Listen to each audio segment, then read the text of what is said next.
some people like it this way. But whether you like it dark or light, dry or buttered, toast is a great way to start the day. You've heard it said breakfast is the most important meal of the day, so it's a good idea to base it on a solidly nutritional food. Toast, rolls, donuts, a hot farina-type cereal, waffles in a dozen different flavors, pancakes or flapjacks, call them what you will. All of these foods will get your day started right because they are made from a unique product, a product that you can enjoy every meal of the day, a product grown by 50,000 North Dakota farmers. This is their story, and the story of the important product they produce.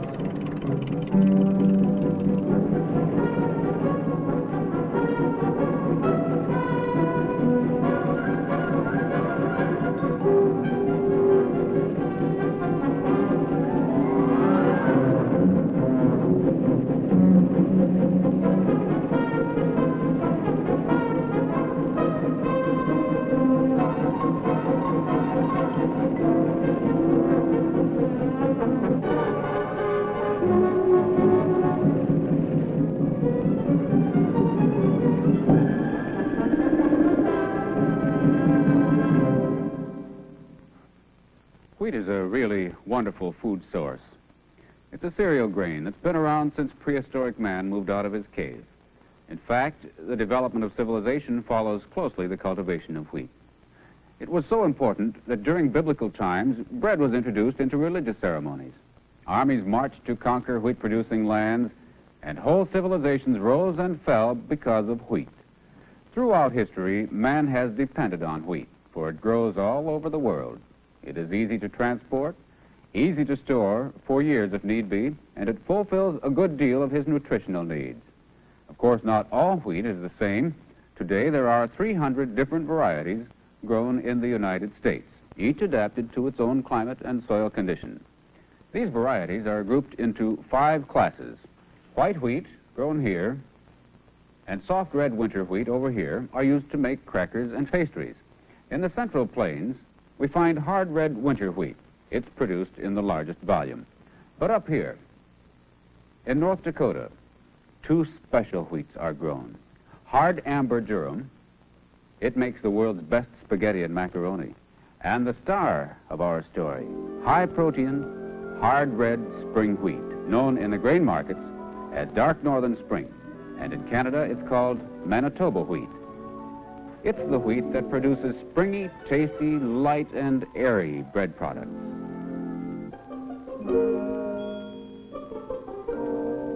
This is a model of a hard red spring wheat kernel. On the outside is a tough coating called the bran. This is the germ. It's the embryo where new plant growth begins. Although the bran and the germ find minor uses as food, it's this white part, the endosperm, that makes the bread that we all enjoy so much. And for yeast bread products, there is no better flour than that from hard red spring wheat. Today, the consumer is probably satisfied with the wonderful bread products available nationwide, but not so with the baker, the miller, and the farmer. They all would like to see them improved in many different ways. The best and least expensive way of improving bread products is to better the basic grain itself. To attempt this gigantic task is an extremely complex operation. It begins in the research laboratories of the North Dakota State University. Here, scientists continually cross swords with nature in an effort to produce a better variety of hard red spring wheat. In this battle with nature, the plant breeder's main weapon is a procedure called crossbreeding. Stated simply, it's this. A strain of hard red spring wheat, which shows desirable characteristics, is crossed with another strain having other desirable characteristics. The agronomist hopes to produce a wheat having a combination of the best characteristics of both parents. This is a head of wheat in the process of self-pollination, a process usually requiring several hours. These emerging anthers dust pollen onto another part of the head called the stigma. This fertilizes the plant, causing a seed kernel to form.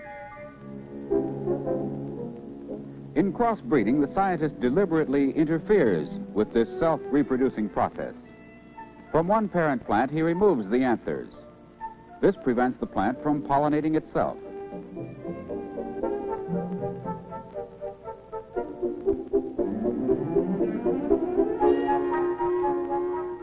Then, 3 days later, the pollen collected from the second parent is dusted into the flower of the first. The agronomist is gambling that one of the thousands of possible hybrid combinations will be the one he's after. To tip the odds in his favor, he performs this crossbreeding hundreds of times, and with many different parent combinations. The resulting hybrid seeds are planted in the greenhouse. It will take at least 2 generations of growing before their characteristics will begin to stabilize and segregate. The breeder keeps a sharp eye on the growing plants and notes all their characteristics. One of these is susceptibility to rust, a fungus which is bread wheat's greatest enemy. Rust can quickly destroy an entire crop. The camera telescopes time to show rust growing on the leaves of a wheat plant.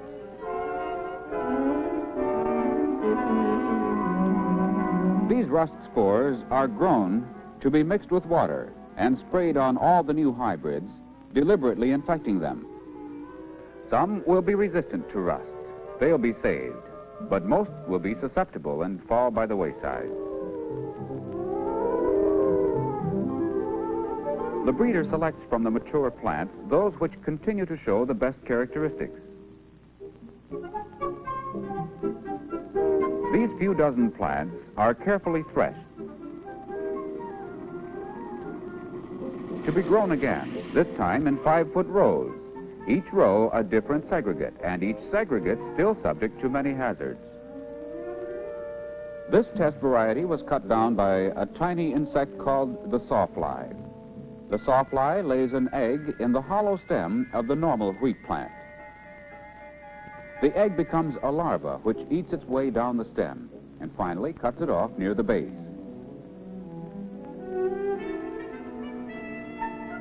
Scientists have had to outwit nature to solve this problem. They have bred a line of wheat with a solid stem. The larva finds no room in which to live and dies before he can do his damage. Only through continuing research, by staying one step ahead of disease and insects, can the plant scientist provide the farmer and, in turn, the consumer with a top-quality wheat year after year.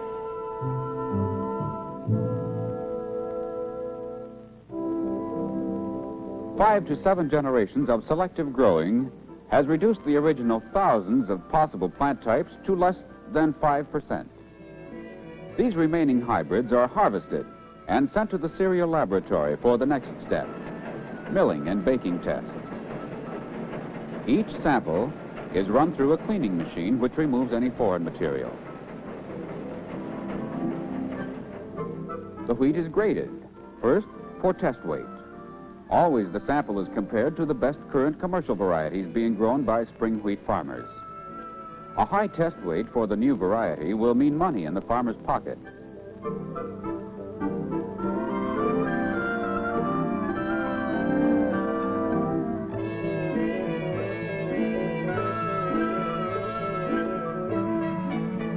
Before milling, each seed kernel is scoured. Water is added to toughen the seed coat.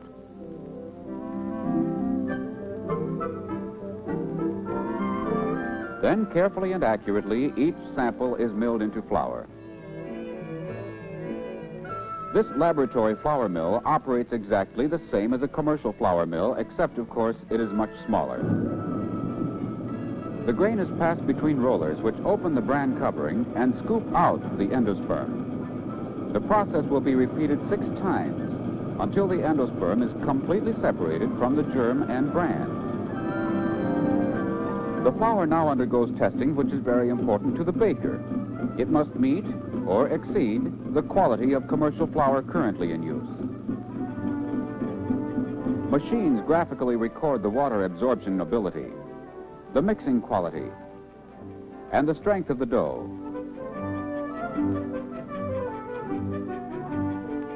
The protein content is determined also.